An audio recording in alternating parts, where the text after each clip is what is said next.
তরুণ এবং যুবকরা বারবার বুকে তাজা রক্ত ঢেলে দিয়ে প্রমাণ করেছে তারা আগামী দিনে এই বাংলাদেশে কোনো স্বৈরাচার, কোনো আধিপত্যবাদ শক্তিকে মেনে নেবে না। আপনারা দেখে থাকবেন 52 ভাষা আন্দোলন থেকে শুরু করে 62 শিক্ষা আন্দোলন, 69 গণ অভ্যুত্থান, 71 মুক্তিযুদ্ধ এবং 90 স্বৈরাচার বিরোধী আন্দোলনের পরে 24শে জুলাই অভ্যুত্থান, প্রত্যেকটি আন্দোলনে আমাদের তরুণ ছাত্র সমাজ বুকে তাজা রক্ত ঢেলে দিয়েছে। এত রক্ত, এত জীবন, এত পরিশ্রম দেওয়ার পর আমরা এখন পর্যন্ত কোনো একটা অভ্যুত্থানকে বিপ্লবে রূপান্তর করতে পারি নাই।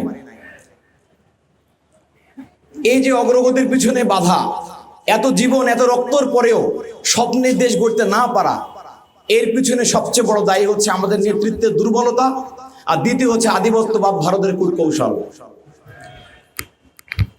আপনারা দেখে থাকবেন যে ভারত বরাবরও চেয়েছে বাংলাদেশকে তাদের একটি করদ রাজ্যে পরিণত করার জন্য।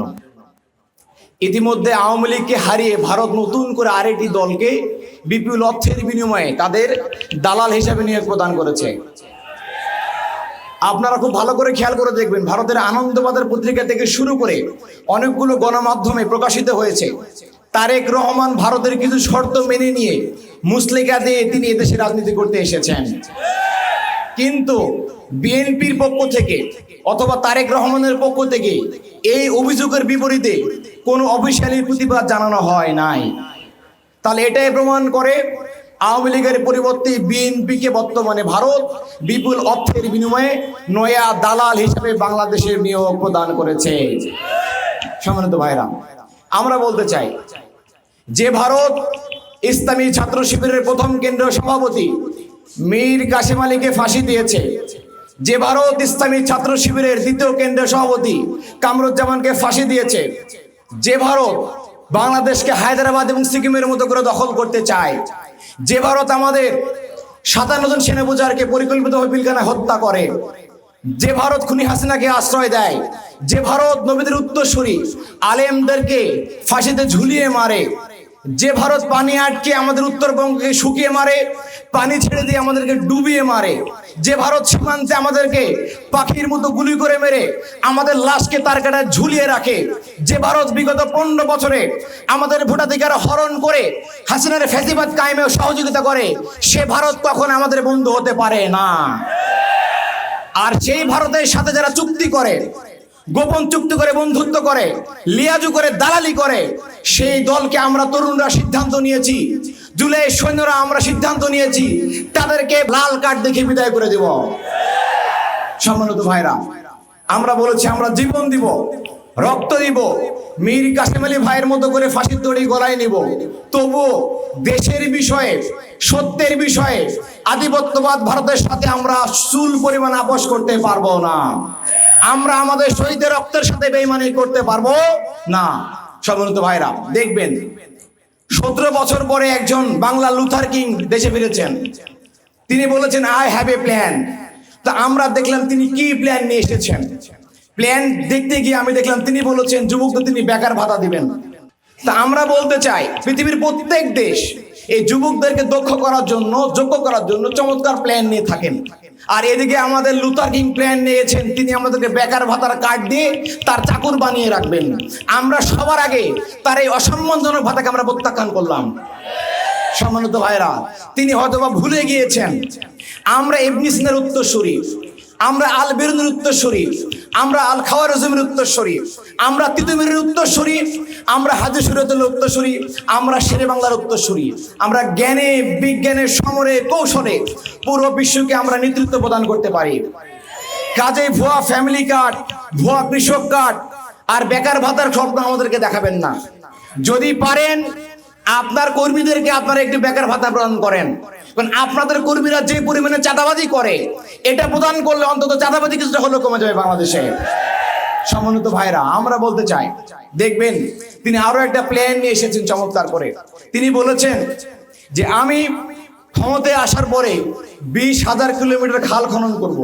তাহলে তারেক রহমানকে এবং তার কর্মীদেরকে প্রত্যেকদিন সকালবেলা ঘুম থেকে উঠে আগামী 5 বছরে 11 কিলোমিটার খাল খনন করতে হবে, যা কোনোদিন সম্ভব নয়। তিনি আরো প্ল্যান বলেছেন, তিনি নাকি 50 কোটি বৃক্ষরোপণ করবেন বাংলাদেশে। তাহলে প্রত্যেক দিন তারেক রহমানকে ঘুম থেকে উঠে তার কর্মী সহ আমাদেরকে প্রত্যেক দিন 2,74,000 বৃক্ষরোপণ করতে হবে, যেটা সম্ভব না কখনোই। কাজেই বলি, এ সমস্ত উল্টা পাল্টা প্ল্যান দিয়ে ভাওতাবাদী সবার আগে আপনি বন্ধ করেন। আপনারা চিন্তা করেন, দেখুন তরুণরা কি চায়। তরুণরা চাই ইনোভেশন, চাই ক্রিয়েটিভিটি, চাই ডাইনামিজম। আপনার মতো এরকম ফ্যামিলি কার্ড, বেকার ভাতার কাটার গল্প আমরা শুনতে চাই না। আমরা নিজেরা দক্ষ এবং যোগ্য হয়ে নিজের পায়ে দাঁড়িয়ে এদেশের বেকার সমস্যাকে সমাধান করে নিজেরা আমরা ভালো কিছু করতে চাই, দেশকে এগিয়ে নিয়ে যেতে চাই। আপনারা খুব ভালো করে খেয়াল করে, তিনি এক বক্তব্য দিয়েছেন বরিশালে কয়েকদিন আগে।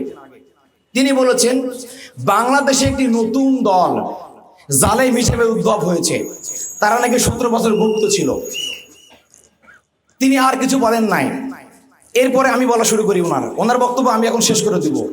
সেই দলের প্রধান 17 বছর লন্ডনে গুপ্ত অবস্থায় ছিলেন। অনলাইনে 4 কোণা একটা ল্যাপটপের মাধ্যমে শুধু বক্তব্য দিয়ে তিনি দল পরিচালনা করেছেন। তিনি ছিলেন না জুলাই আন্দোলনে, ছিলেন না মার্চ ফর ডেমোক্রেসিতে, তিনি কোনো আন্দোলনে ছিলেন না, অথচ তিনি আজকে সবাইকে গুপ্ত বলেন। সেই দল 2001 সালে ক্ষমতায় আসার পরে এই জালেম দল ভোলার চর ফ্যাশনে 200 জন হিন্দু নারীকে ধর্ষণ করেছিল। এবং গোবিন্দচন্দ্র প্রামাণিক হিন্দু মহাজনের মহাসচিব, তিনি বলেছেন যে বিএনপির কাছে আমি বিচার চেয়ে বিচার পাই নাই। শুধু তাই না, 2001 সালে ক্ষমতায় এসে বুয়েটের মেধাবী শিক্ষার্থীকে সনিকে সে জালেমরা গুলি করে হত্যা করেছিল। ঢাকা বিশ্ববিদ্যালয়ের রোকেয়া হলে সেই জালেমরা আমাদের বন্ধুদের রাতভর জুলুম চালিয়েছিল। শুধু তাই নয়, সেই জালেমরা বিগত 1 সাল থেকে 6 সালের মধ্যে পরপর 3 বার দুর্নীতিতে বিশ্ব চ্যাম্পিয়ন হয়েছিল।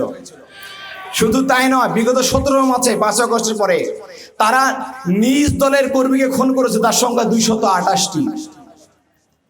বিগত 17 মাসে তারা 88টি ধর্ষণের ঘটনা ঘটিয়েছে।